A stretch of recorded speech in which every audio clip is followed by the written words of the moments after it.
Amados irmãos do Lar Cristão Maria de Nazaré, nos reunimos em coração nesta noite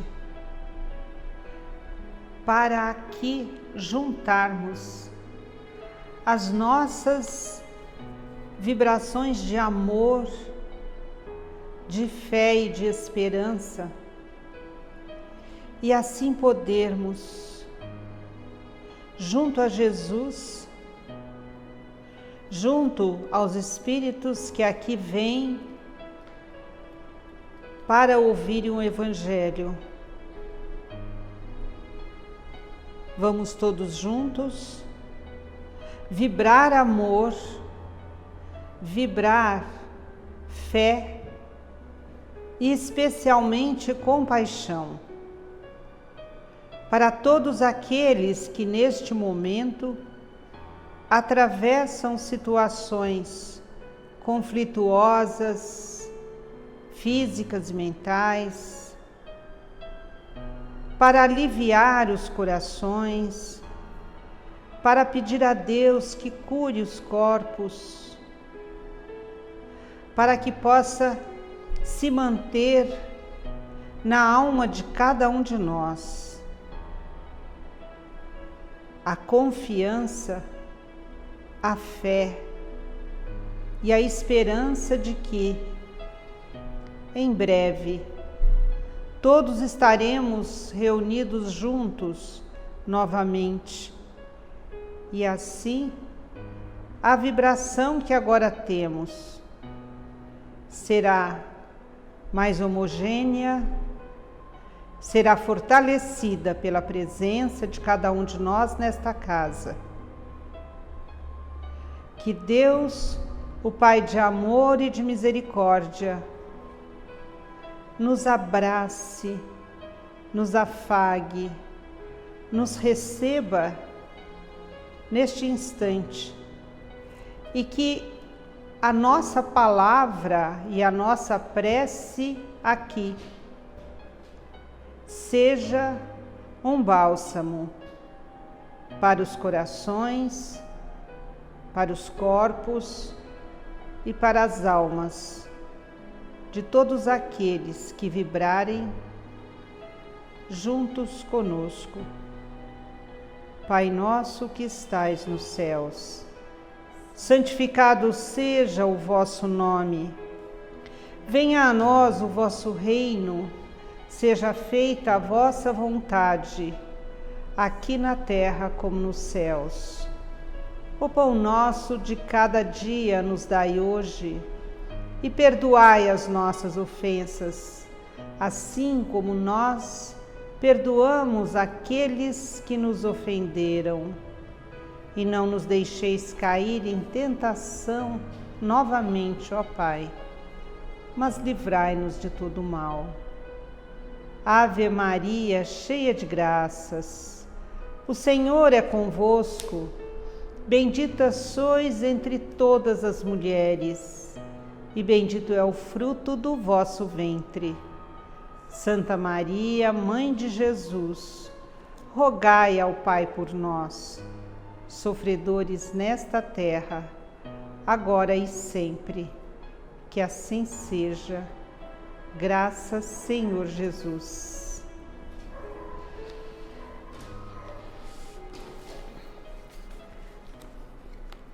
Boa noite a todos. Hoje, mais uma vez, o Lar Cristão Maria de Nazaré se coloca com a palavra da doutrina, a palavra do Evangelho, como é proposta da nossa casa. Nós vamos falar hoje de um tema, manifestações inteligentes, que é do livro dos médiuns, que foi nos trazido por Kardec. Nós todos já conhecemos que em 1857, Kardec codificou o Livro dos Espíritos, que é a base da doutrina espírita para todos aqueles que se interessam pelo seu estudo. Em 1958, Kardec, ele instituiu o estudo de um livro, um pequeno livro chamado Instruções Práticas sobre as Manifestações Espíritas.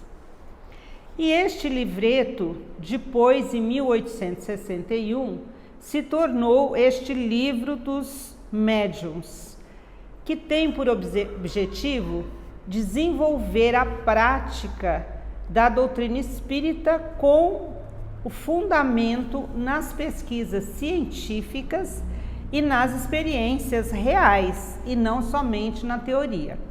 Nós sabemos que o codificador da doutrina, Allan Kardec, como um grande estudioso, ele sempre primou pelo estudo com método, pelo estudo aprofundado das questões que ele estava trazendo para o mundo, as questões do mundo espiritual, não se baseando apenas naquilo que até então era próprio dos estudos, não é?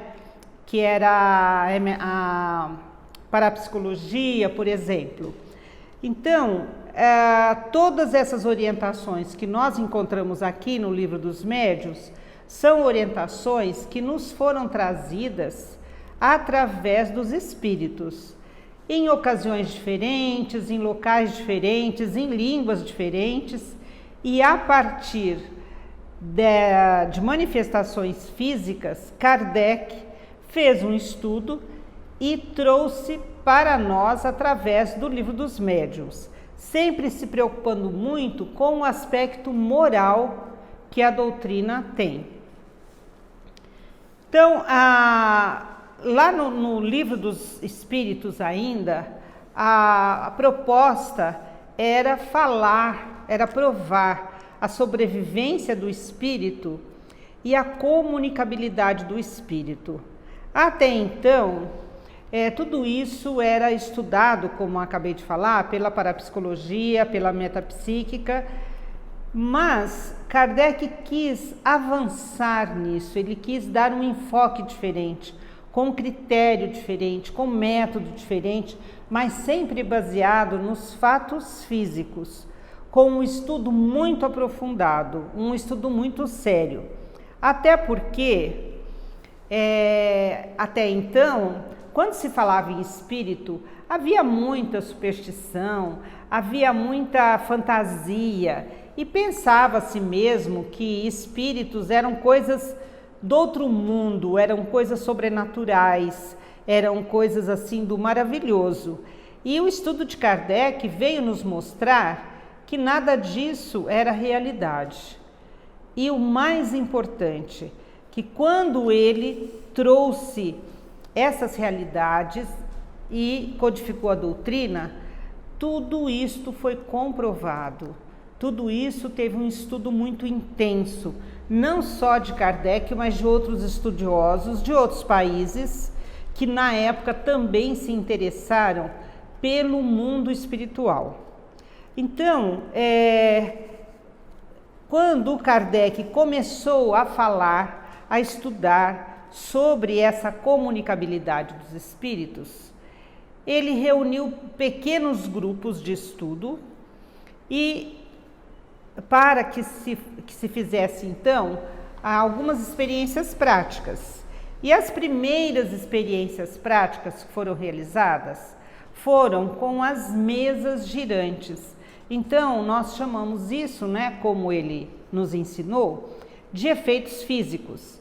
Então, um grupo de pessoas se reunia e essas pessoas tinham um determinado grau de sensibilidade, que eram chamadas de médiums, e colocavam as mãos sobre a mesa e essas mesas, elas começavam a se movimentar.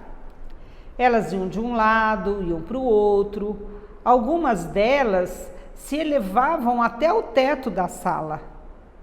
E tudo isso ficou muito maravilhoso aos olhos daqueles incrédulos, não é? Aos olhos dos materialistas. Mas Kardec já tinha canalizado isso para o estudo que ele estava fazendo um estudo que era com muito método, um estudo que tinha um sistema definido para se chegar a uma conclusão.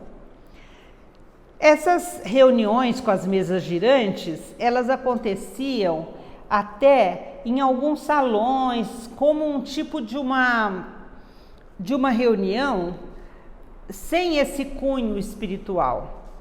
As pessoas achavam aquilo muito interessante. Então, essas reuniões eram umas reuniões até de diversão. Mas, com o tempo, isso também foi caindo em desuso, porque o que faziam aquelas mesas, não é? Elas giravam, elas se movimentavam, elas subiam, elas desciam, e então o fenômeno ficava nisso somente. E nós sabemos que isso é muito pouco, né? Com o tempo isso vai se esvaindo e essas reuniões então passaram a ser descartadas. No entanto, Kardec, com seus grupos de estudo, para se corroborar a existência do espírito, a sobrevivência do espírito e a comunicabilidade, ele utilizou métodos e sistemas de estudos que ele utilizava para o estudo de outras matérias também. Então, essas mesas girantes deram lugar aos cestos girantes, que eram menores e que poderiam ser colocados até sobre algumas mesas.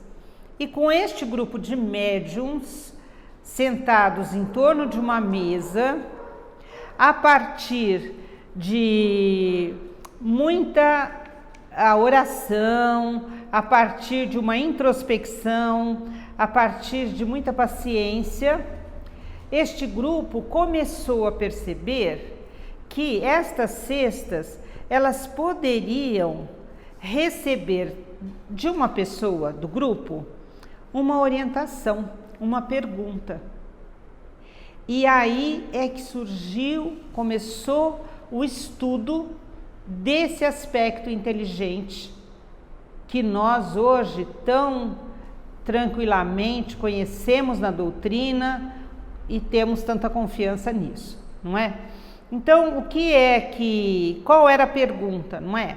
A pergunta era: há uma alma de alguém que não estava encarnado pode se comunicar? Nós podemos obter uma resposta se fizermos uma pergunta? Até então, isso era uma coisa muito louca. Isso era alguma coisa assim inexplicável, era alguma coisa que fazia com que aqueles incrédulos diziam que Kardec era louco, que isso não tinha nada a ver, mas exatamente, né, esses opositores puderam assistir a um grande esforço de Kardec, a muito estudo, e a confiança que ele tinha naquilo que ele acreditava, porque ele sentia, nessa comunicação inteligente.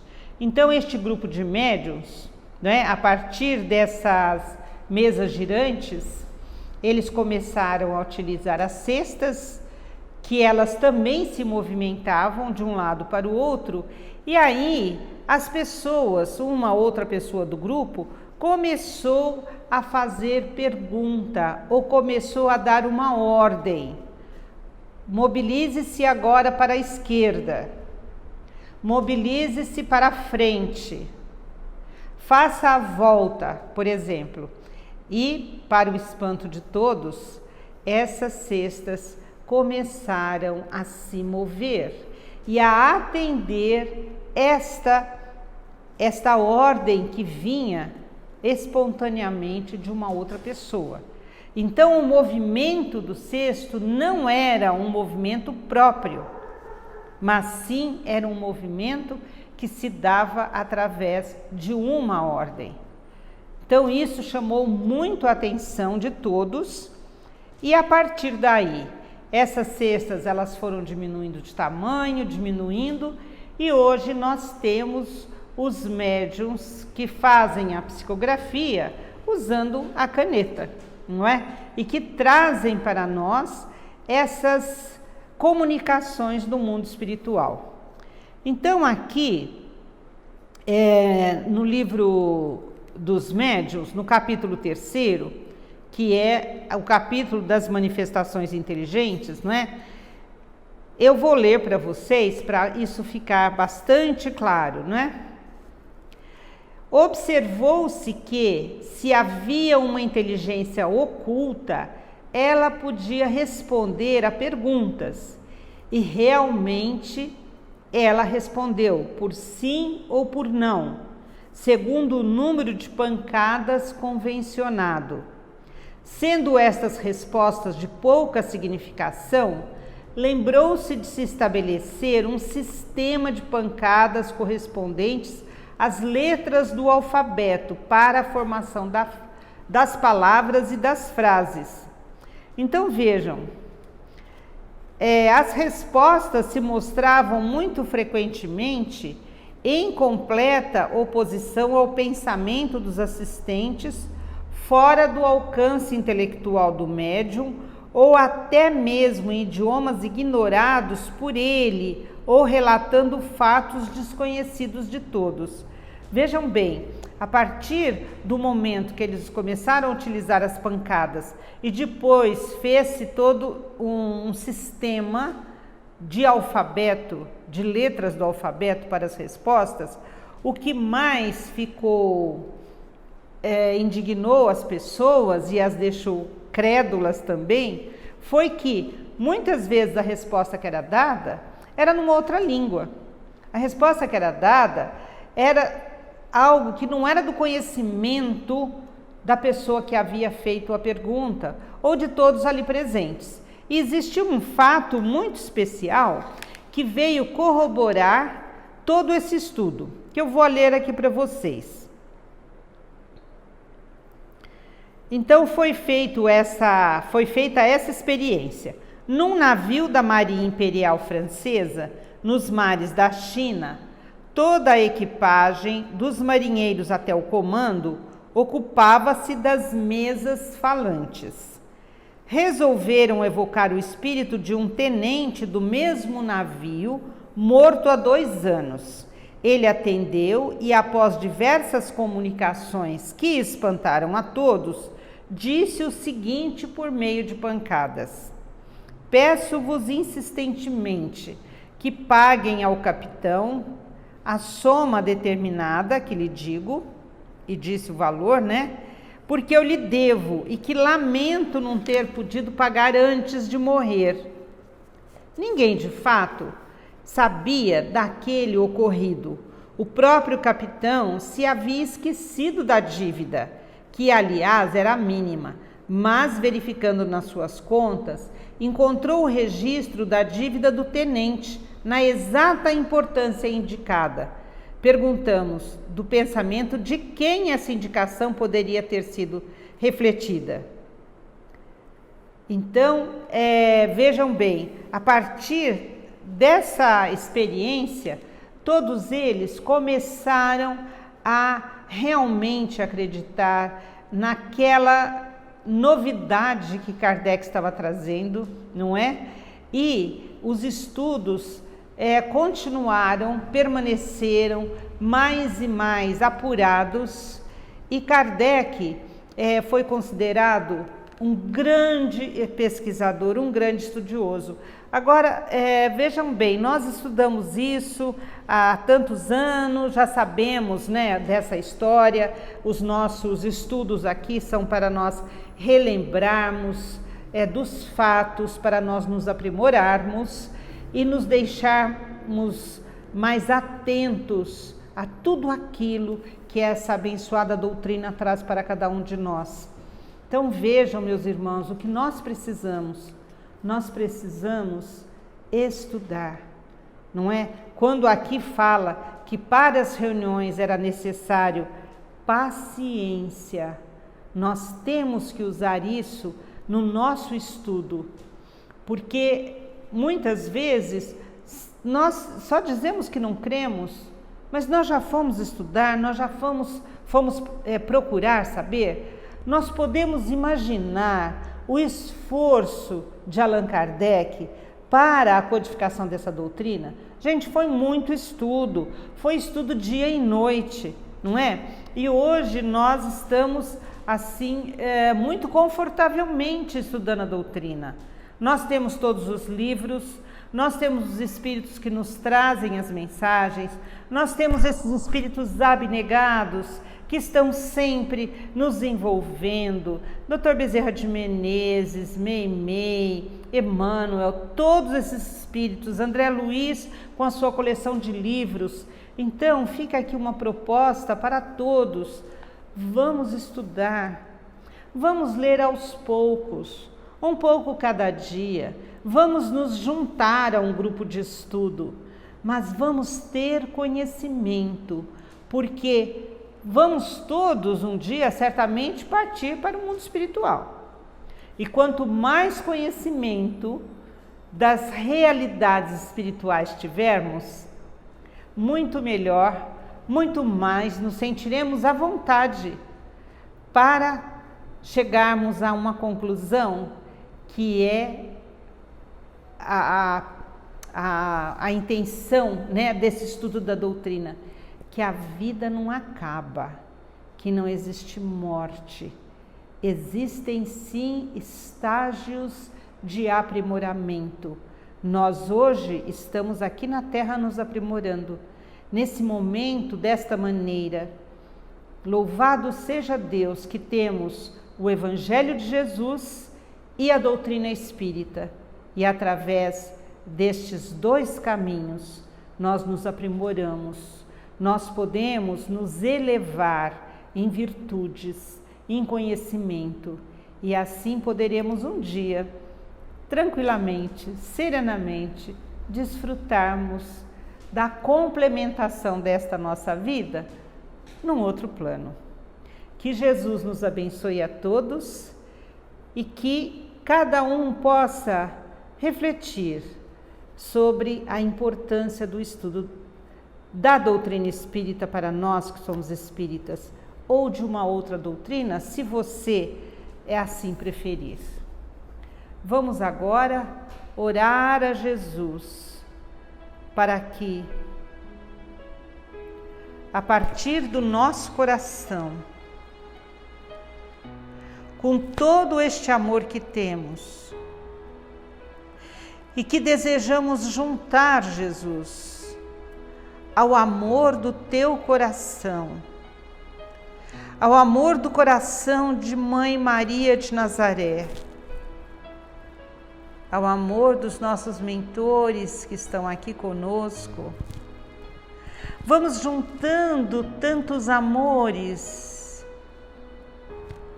os amores dos anjos de Deus, dos santos dos céus, os amores de todos os participantes do nosso grupo. Vamos juntando todo o amor que tiver pela terra e vamos oferecer este amor infinito, este amor tão grande, para que Jesus possa distribuí-lo a todo o universo.